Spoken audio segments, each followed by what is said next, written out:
Encouragement to uphold the Sutra. At that time, the Bodhisattva Medicine King, the Great One, and the Bodhisattva Great Delight in Preaching, the Great One, with their following of 20,000 bodhisattvas, all in the presence of the Buddha, made a vow, saying, "We beg you, world-honored one, do not worry. After the extinction of the Buddha, we will honor and embrace, read and recite, and teach this sutra.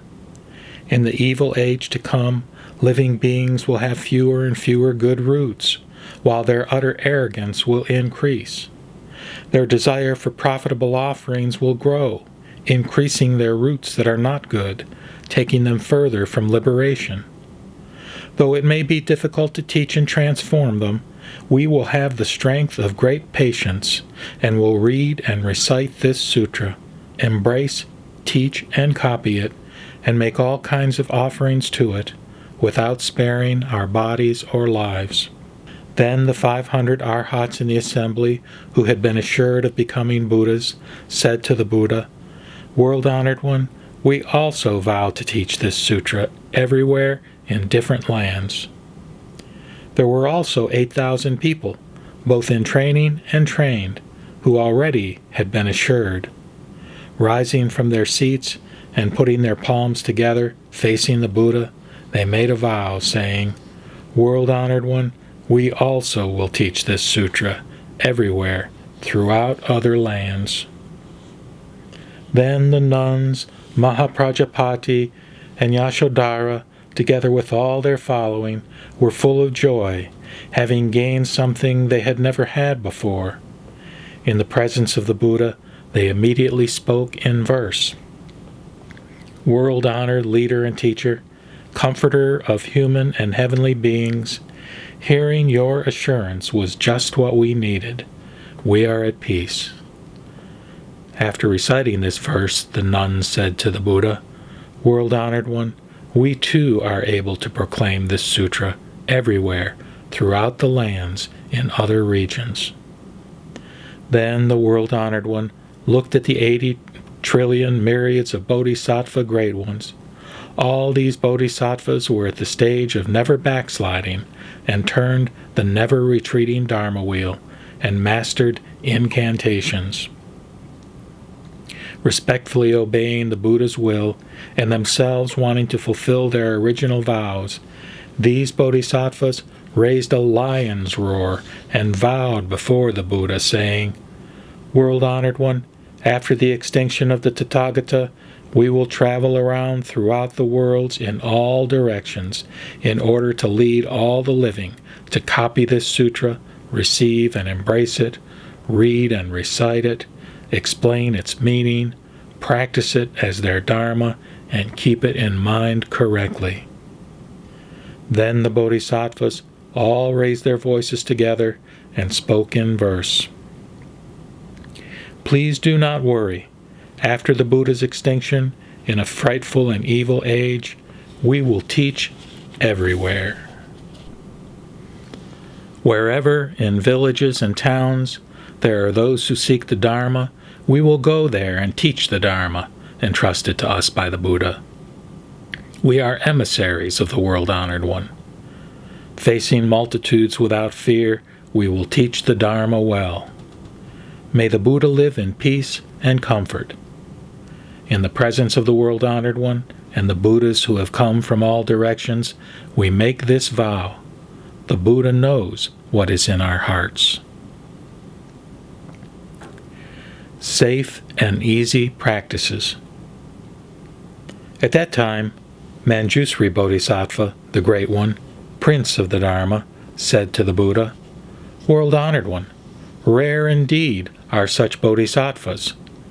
Respectfully obeying the Buddha, they have made great vows that in the evil age to come they will defend, embrace, read, recite, and teach this Dharma Flower Sutra. World-honored one, how will these bodhisattvas, the great ones, be able to teach this sutra in the evil age to come?" The Buddha responded to Manjusri, "If any bodhisattva great ones want to teach this sutra in the evil age to come, they should dwell at peace, in Bodhisattva practices. If a Bodhisattva Great One is always patient, is gentle and agreeable, is never violent, and never gets alarmed, and if, moreover, such a Bodhisattva does not act in such a way as to become attached to anything, but perceives the nature of the reality of all things, not acting, not discriminating, this is what I call the practices of Bodhisattva Great Ones.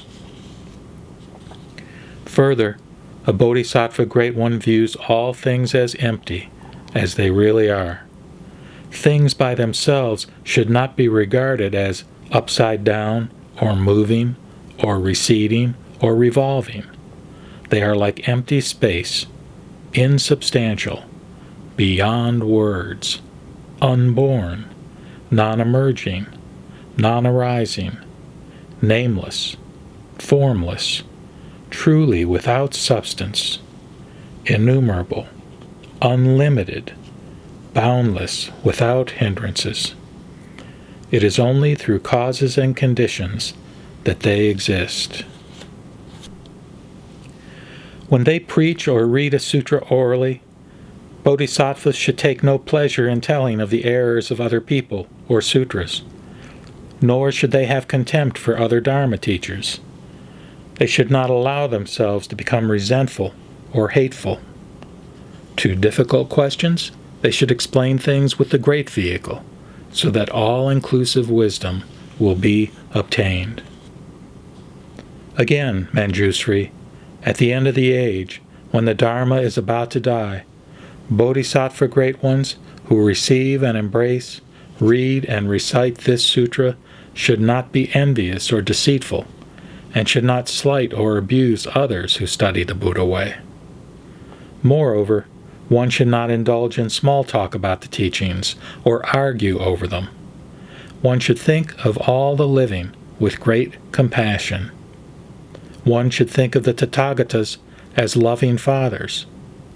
One should think of bodhisattvas as great teachers.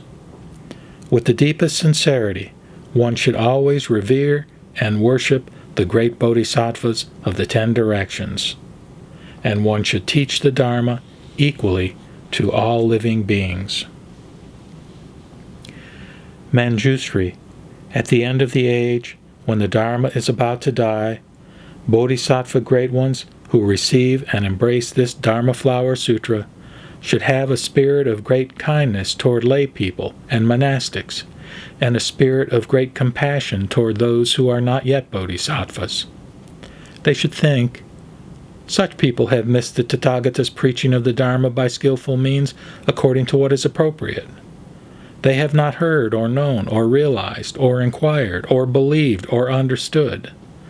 Yet, though they have not inquired about, believed in, or understood this sutra, when I have attained supreme awakening, wherever I am, using divine powers and the powers of wisdom, I will lead them to take this Dharma into their lives.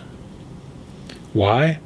Because this sutra is protected by the divine powers of all the past, future, and present Buddhas. Manjusri, this Dharma Flower Sutra is the greatest teaching of the Tathagatas, and the most profound of them all. Manjusri, this Dharma Flower Sutra is the secret treasury of the Buddhas, supreme above all sutras.